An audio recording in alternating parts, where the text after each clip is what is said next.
사도신경으로 신앙 고백 드리시겠습니다. 전능하사 천지를 만드신 하나님 아버지를 내가 믿사오며 그 외아들 우리 주 예수 그리스도를 믿사오니 이는 성령으로 잉태하사 동정녀 마리아에게 나시고 본디오 빌라도에게 고난을 받으사 십자가에 못 박혀 죽으시고 장사한 지 사흘 만에 죽은 자 가운데서 다시 살아나시며 하늘에 오르사 전능하신 하나님 우편에 앉아 계시다가 저리로서 산 자와 죽은 자를 심판하러 오시리라. 성령을 믿사오며 거룩한 공회와 성도가 서로 교통하는 것과 죄를 사하여 주시는 것과 몸이 다시 사는 것과 영원히 사는 것을 믿사옵나이다. 아멘. 할렐루야. 오늘 함께 은혜 나누실 말씀은 사도행전 5장 7절부터 11절까지의 말씀입니다. 사도행전 5장 7절부터 11절까지의 말씀입니다. 제가 가지고 있는 신약성경 194면에 있습니다. 신약성경 194면입니다. 사도행전 5장 7절에서 11절까지의 말씀을 다 찾으신 줄 알고 제가 봉독해 올리도록 하겠습니다. 3시간쯤 지나 그의 아내가 그 일어난 일을 알지 못하고 들어오니 베드로가 이르되 그 땅 판 값이 이것뿐이냐 내게 말하라 하니 이르되 예 이것뿐이라 하더라. 베드로가 이르되 너희가 어찌 함께 꾀하여 주의 영을 시험하려 하느냐 보라 내 남편을 장사하고 오는 사람들의 발이 문 앞에 이르렀으니 또 너를 메어 내가리라 하니 곧 그가 베드로의 발 앞에 엎드려져 혼이 떠나는지라. 젊은 사람들이 들어와 죽은 것을 보고 메어다가 그의 남편 곁에 장사하니 온 교회와 이 일을 듣는 사람들이 다 크게 두려워하니라. 아멘.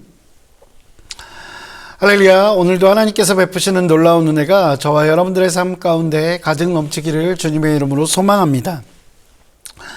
제가 학원에서 아이들을 가르칠 때 우리나라 교육계에 굉장히 큰 변혁이 한번 일어났었습니다. 그 일이 일어났었던 이유는 바로 학생인권조례라는 그 법칙이 생기면서였습니다. 2010년 10월이었는데 경기도에서부터 발표되었던 학생인권조례는 우리나라 전역에 있는 지자체들 교육청에서 다 조금씩 내용은 다르지만 비슷한 내용으로 같이 발표되었고, 그래서 그것을 통해서 학생들을 가르치는데 어떤 기준이 되었습니다.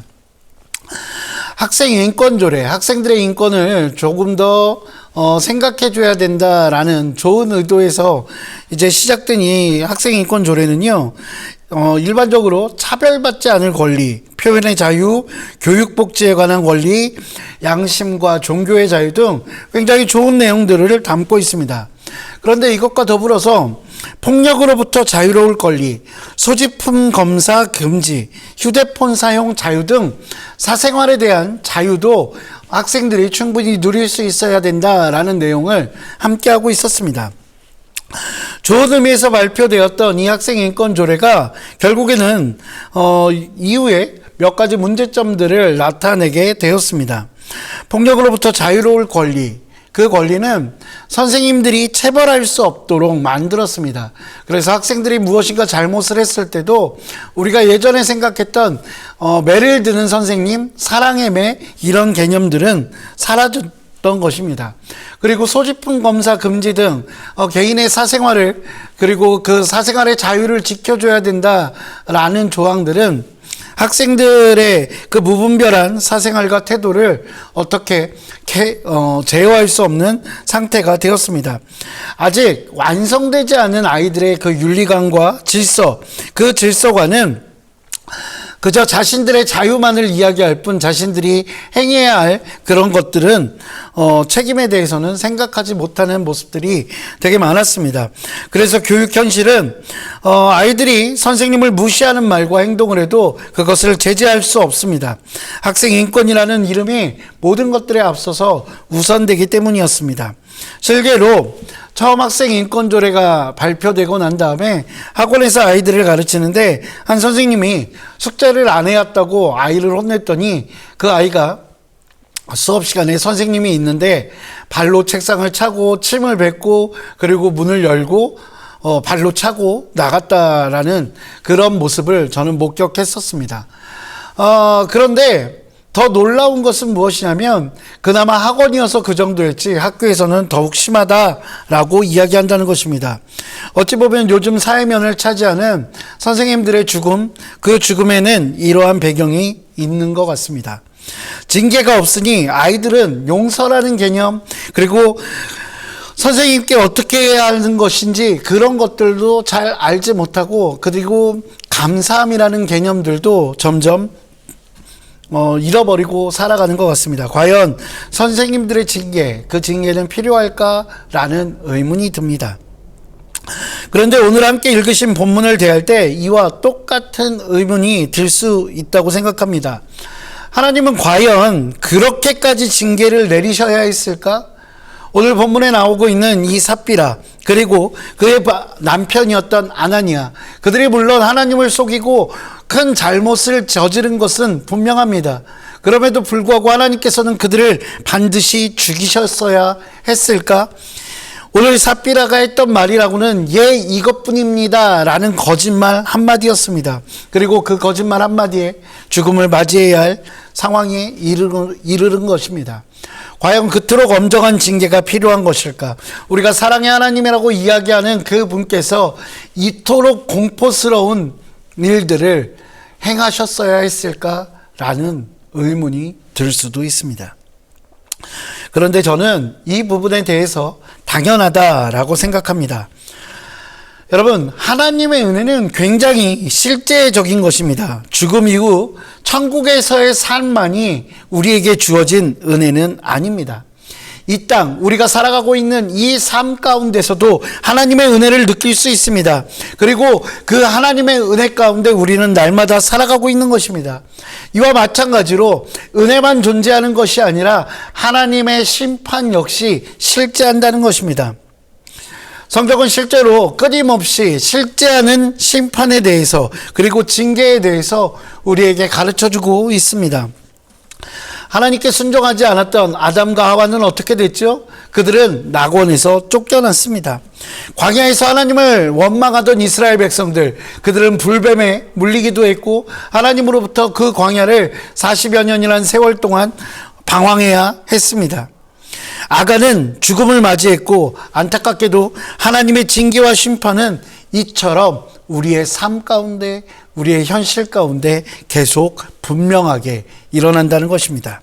이것은 예수님께서 우리의 죄를 사해 주신 이후에도 여전히 마찬가지입니다.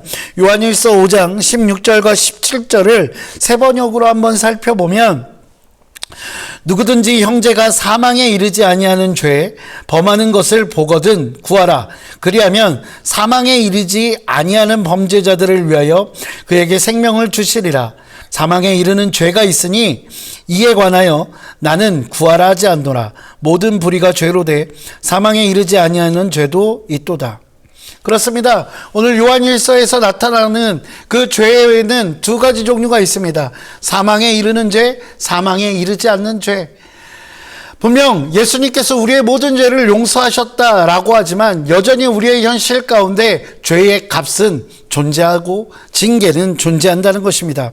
죽음이라는 징계가 내려지는 그 범죄들이 우리 곁에 존재함을 성경은 분명하게 보여주고 있습니다. 물론 요한일서에서 말하고 있는 죽음이 영원한 죽음을 이야기하지는 않는 것 같습니다. 영원한 구원에 대한 문제인지 아닌지에 대해서 성경은 정확하게 이야기해주고 있지 않습니다. 아나니아와 삽비라가 오늘 그 거짓말로 인하여 그 영이 떠나며 엎드려져 어떻게 됐죠? 죽었습니다. 그런데 그들이 구원을 받았는지 아닌지 그 여부에 대해서 우리에게 성경은 알려주고 있지 않습니다. 그러나 하나님의 엄중한 징계, 그 징계는 분명히 존재했다는 것입니다. 왜냐하면 징계가 없다면 인간은 하나님께서 용서하여 주심에 대해 알 수 없기 때문입니다. 아마 내가 용서받는 것이 없는, 그리고 나의 죄값을 치를 이유가 없다라고 한다면 하나님께 감사할 필요도 느끼지 못할 것입니다. 마치 징계 없는 학교를 다니는 아이들이 자신들이 누려야 할 것만 요구하고 자신들의 책임은 신경 쓰지 않는 것처럼 모든 인간들이 그런 모습으로 하나님 앞에 나아가지 않을 것이라는 것입니다. 원래 선생님이 아이들을 혼날 때는 두 가지 이유가 있습니다. 첫 번째는 자기 기분을 풀려고 애들을 혼내는 선생님들이 있습니다. 나쁜 선생님입니다. 그리고 두 번째는 아이들을 사랑하는 마음과 관심이 있기에 그 아이가 잘 되기를 바라며 징계를 내리고 혼내는 선생님이 있습니다. 그리고 그것을 우리는 훈육이라고 합니다. 과연 하나님께서 내리시는 징계는 첫 번째 선생님의 징계일까요? 두 번째 선생님의 징계일까요? 당연히 후자의 선생님이실 것입니다. 왜냐하면 하나님께서 우리를 사랑하시는 것, 그것은 변함없는 사실이기 때문입니다. 그리고 하나님께서 우리에게 관심이 있기에 우리를 징계로 이끄시는 것입니다. 선생님이 관심이 없다면 아이들을 혼내지 않습니다. 그러나 하나님은 우리에게 관심이 있으시기에, 우리를 사랑하시기에 우리가 바르게 살아가기를 원하시고 그를 위해서 때로는 엄정한 징계를 통해 가르치시는 것입니다. 달리 이야기하면 하나님의 징계는 우리를 향한 하나님의 사랑이라고 말씀드릴 수 있습니다. 사랑하는 성도 여러분, 심판 없는 은혜라는 것은 없습니다. 심판이 없는 은혜가 있다면 그것은 바른 판단력을 상실한 허무한 친절함에 불과할 것입니다. 더 나아가 그 친절함은 깊은 관심, 깊은 사랑이 없기에 가능한 일인 것입니다. 하나님께서는 우리가 하나님 자녀다운 삶을 살아가기를 원하신다는 것, 그것을 기억하시기 바랍니다. 그리고 그 심판이 징계라는 두려움이 아니라 은혜의 시간으로 다가오는 저와 여러분 되시기를 주님의 이름으로 축원드립니다. 기도하시겠습니다. 사랑과 은혜가 풍성하신 아버지 하나님, 주님 감사합니다. 오늘 삽비라의 죽음의 모습들을 바라보며 하나님의 그 엄정한 징계에 대해서 함께 은혜를 나누었습니다. 하나님, 우리에게 징계를 내리시는 그 하나님의 마음을 헤아릴 수 있는 우리들 되게 하여 주시고, 아버지 또한 그 징계 안에 담겨 있는 하나님의 깊은 관심과 사랑을 우리가 아는 자 되어질 수 있도록 주께서 인도하여 주시옵소서. 그를 통해 하나님의 관심, 하나님의 사랑에 감사하는 자 되게 하여 주시고, 우리에게 다가오는 징계의 시간이 그것이 은혜임을 깨닫고 오히려 더 하나님 앞에 가까이 가는 우리들 될 수 있도록 주께서 인도하여 주시옵소서. 주님 감사합니다. 이 모든 말씀 우리 주 예수 그리스도 이름으로 기도합니다. 아멘. 하늘에 계신 우리 아버지여, 이름이 거룩히 여김을 받으시오며 나라가 임하시오며 뜻이 하늘에서 이루어진 것 같이 땅에서도 이루어지이다.